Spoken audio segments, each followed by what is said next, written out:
Saint-Ouen-sur-Seine, automne 2020, ville chantier.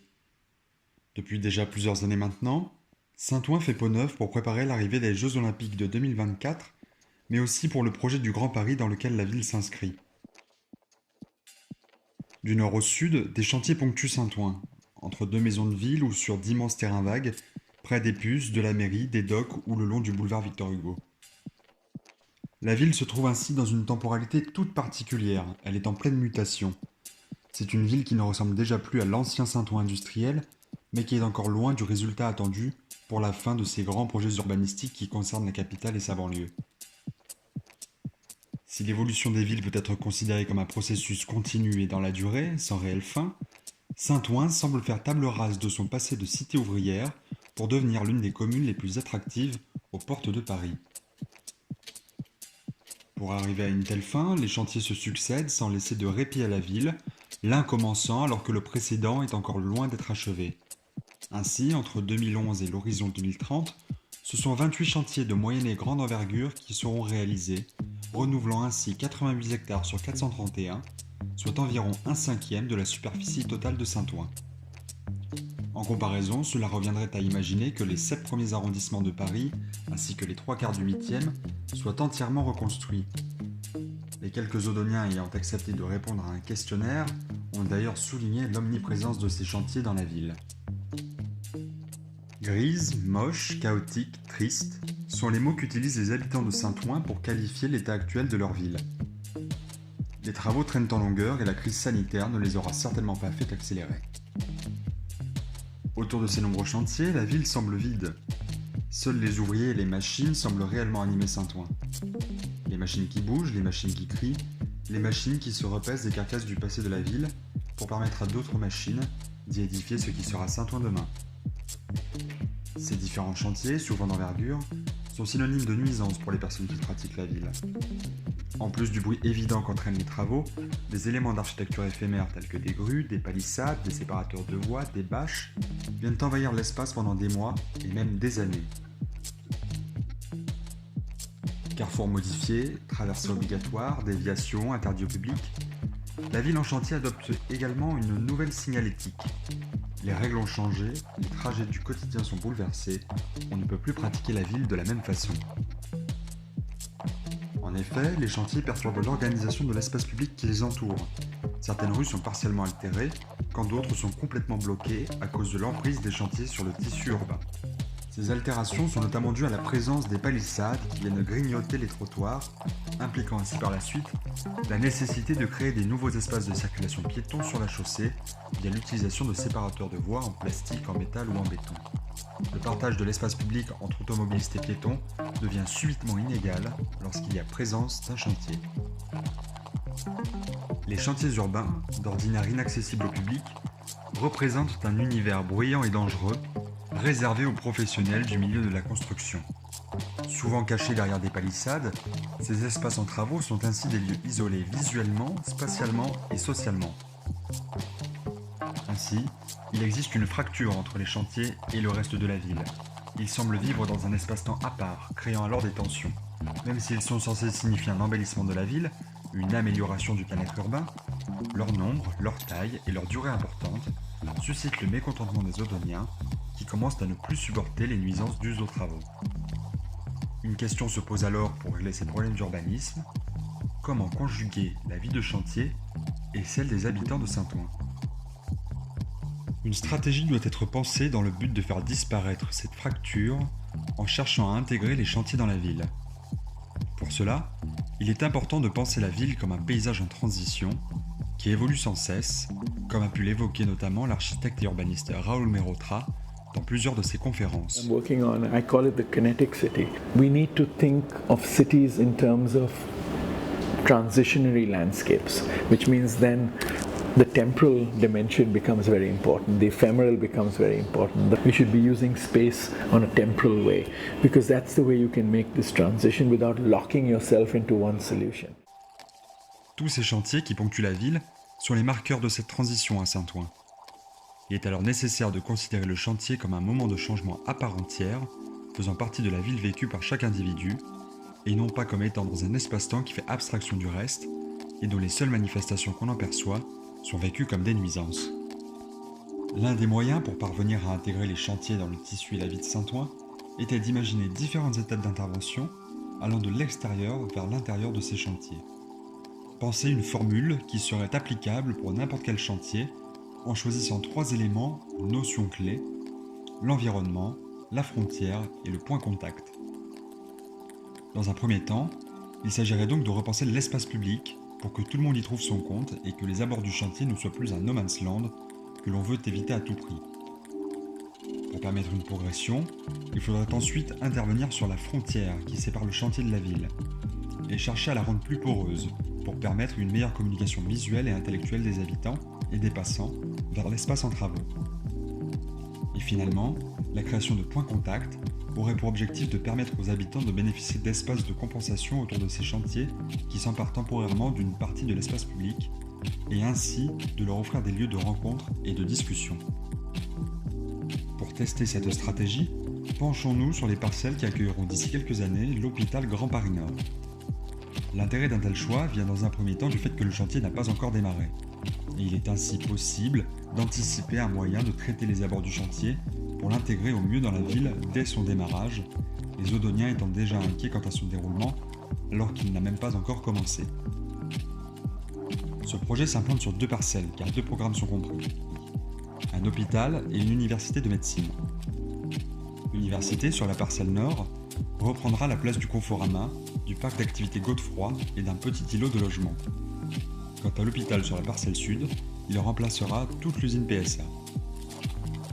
Ainsi, les 2 parcelles réunies représentent une superficie totale de chantier de près de 7 hectares, soit l'un des plus grands chantiers qu'a pu connaître Saint-Ouen. Ce que l'on peut également noter, c'est la présence importante de logements, mais aussi d'établissements scolaires et de commerces de proximité. On peut alors imaginer l'enfer pour circuler à pied dans ces rues très résidentielles lorsque commencera ce chantier de grande envergure, s'il est traité de la même façon que ceux que l'on peut déjà trouver un peu partout à Saint-Ouen. Un dernier élément vient rendre le site tout à fait remarquable. Les 2 bâtiments vont en effet être séparés par une voie ferrée, la ligne de la Plaine à Hermontaubonne, qui traverse Saint-Ouen et qui ne répond aujourd'hui plus qu'à 2 utilisations. Le débarrassage journalier de chutes de pièces métalliques de l'usine PSA, qui va donc disparaître, et ensuite l'approvisionnement de la compagnie parisienne du chauffage urbain grâce à un train annuel de 2000 tonnes de charbon qui circule chaque hiver. Cette voie ferrée s'inscrit donc dans une temporalité très précise, et malgré le fait qu'elle ne devienne utile qu'1 jour dans l'année après la disparition de PSA, il est prévu qu'elle reste en place. Qu'en est-il désormais de la temporalité dans laquelle s'inscrit ce projet ? Le chantier de l'hôpital Grand Paris Nord a été approuvé en 2013 par François Hollande et devait initialement voir le jour en 2025. C'est quand même aussi, disons-le, une opportunité formidable. Beaucoup de maires voudraient pouvoir accueillir 5500 salariés et 4000 étudiants, et sans que leur ville ne soit coupée en 2 ou altérée dans son développement. 2 phases importent particulièrement, de 2021 à 2023 avec la démolition, puis de 2024 à 2028 avec la construction. Le chantier est donc prévu pour durer au moins 8 ans. Il est alors important de penser à la façon d'intégrer efficacement ce chantier dans la ville, afin que ces 8 années ne soient pas ressenties comme un calvaire au quotidien par tous ceux qui vivent et passent autour. À partir de cette stratégie, 3 interventions peuvent être imaginées autour de ce projet. La première à être mise en place concerne la voie ferrée qui sépare la parcelle de l'hôpital et celle de l'université.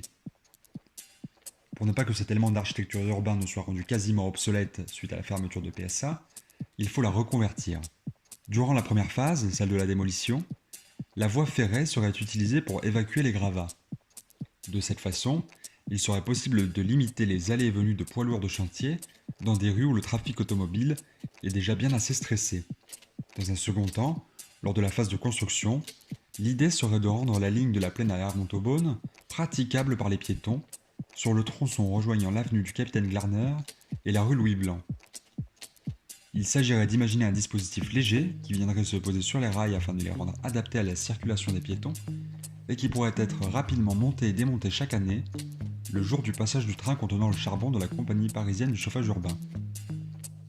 Ce dispositif se monte grâce à 3 parties, un module de sol et 2 modules de rambarde de part et d'autre.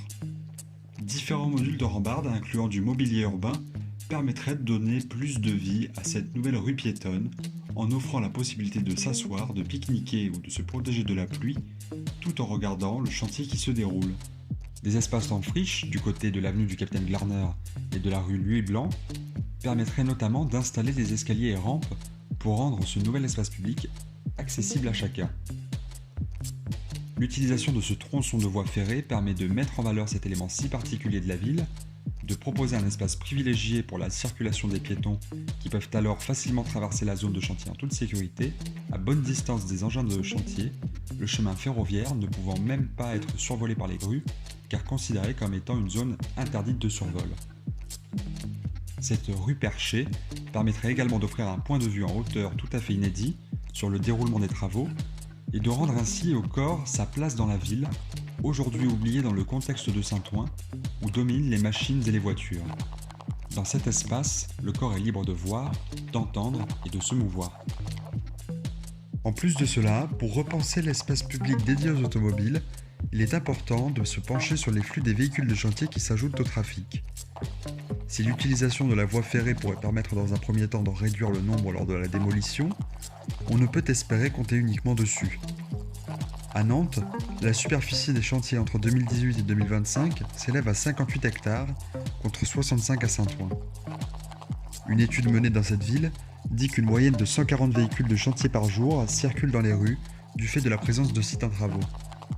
Un chiffre certainement supérieur de véhicules de chantier traversant la ville doit alors être observé à Saint-Ouen, qui est pourtant 15 fois plus petite que Nantes, avec une fourchette estimée de 10 à 15 véhicules de chantier par jour autour du site du CHU. Ainsi, la mise en place d'un pilotage coordonné et d'une mutualisation des déplacements engendrés par les chantiers à travers la ville pourrait permettre de réduire ces flux de poids lourds et ainsi soulager l'espace automobile autour du site. En complément, une application de chantier pourrait alors être mise en place. Son but, informer les riverains des dernières évolutions ou perturbations autour du chantier près duquel ils vivent, mais aussi de leur permettre de faire remonter facilement les problèmes qui peuvent se présenter à cause des travaux. La deuxième intervention consisterait à travailler sur l'objet de la palissade. Une fois la démolition terminée, la totalité du terrain réservé au futur CHU sera entièrement barricadée. Le chantier incluant jusqu'à des travaux de voirie, il est donc possible que ces palissades aillent encore une fois récupérer l'espace normalement réservé aux piétons, et ce pendant plusieurs années. Ne peut-on pas imaginer une solution qui accompagnerait mieux cette transition et qui n'obligerait pas le piéton à devoir systématiquement prendre le trottoir d'en face ou à marcher fébrilement sur la chaussée? Et si, une fois la mise en place du terrain terminée, nous donnions de l'épaisseur à cette palissade? Ce type de dispositif, déjà expérimenté sur les abords d'un chantier à Nantes par exemple, permettrait d'offrir aux piétons un réel espace de circulation autour du chantier, qualifié et sécurisé, sans que la chaussée n'ait à être envahie de séparateurs de voies, réduisant l'espace des voitures, déjà bien agité.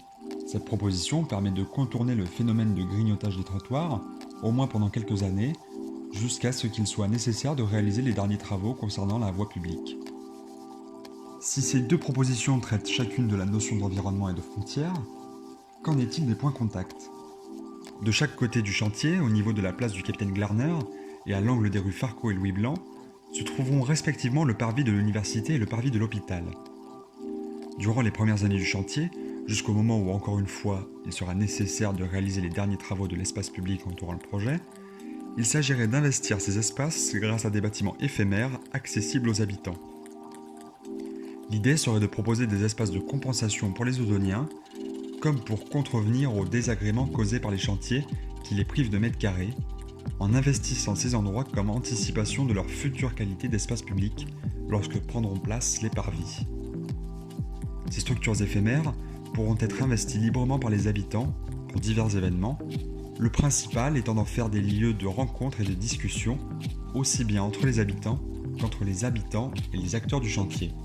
À la façon de la maison du projet Morland, édifiée temporairement depuis 2018 à partir de ressources réemployées in situ récupérées sur le chantier de réhabilitation de l'ancienne préfecture de Paris, ces structures éphémères autour du site de l'hôpital Grand Paris Nord pourraient être montées de la même façon, en recyclant ainsi des éléments de construction issus de la démolition des différents bâtiments qui se tiennent encore à cet endroit. Du côté du futur parvis de l'université, répartis sur 3 étages, une ludothèque, une médiathèque et une bibliothèque seront mises à disposition des Oddoniens de tout âge, à proximité des habitations et des écoles. Du côté du futur parvis de l'hôpital, carrefour important et très passant, serait proposé un espace plus social, davantage pensé comme un lieu de rencontre et de dialogue. On y trouvera ainsi, répartis sur 3 étages également, une cantine, une salle d'exposition et une salle commune pour y organiser des réunions ou des conférences pour débattre collectivement du chantier qui se déroule. Des échafaudages à l'arrière de ces points contacts, servant de circulation extérieure, permettront de profiter d'une vue sur le chantier qui devient alors un spectacle pour tous. Pour répondre à cette problématique, nous avons décidé d'opter pour ces différents dispositifs qui s'inscrivent dans le cadre d'un urbanisme dit de transition. En effet, si cette intervention n'est censée durer que pendant les années de travaux, ces points contacts ou encore l'utilisation de la voie ferrée comme espace public pourront potentiellement influencer la fabrique et la pratique future de la ville en laissant leurs traces sur les nouveaux espaces créés ou tout simplement en devenant pérennes. Au-delà de ça, la stratégie déployée autour du site pourrait alors devenir une solution générique à ces problèmes récurrents dus à la présence des chantiers. Il s'agirait alors de favoriser une utilisation habituelle des modules de palissade épaisse, d'encourager la mise en place de points contacts autour des chantiers d'une certaine taille et durée, et de planifier et mutualiser les flux autour des chantiers d'une même commune. Cette solution pouvant ainsi être utilisée autour des autres zones de travaux, à Saint-Ouen comme ailleurs.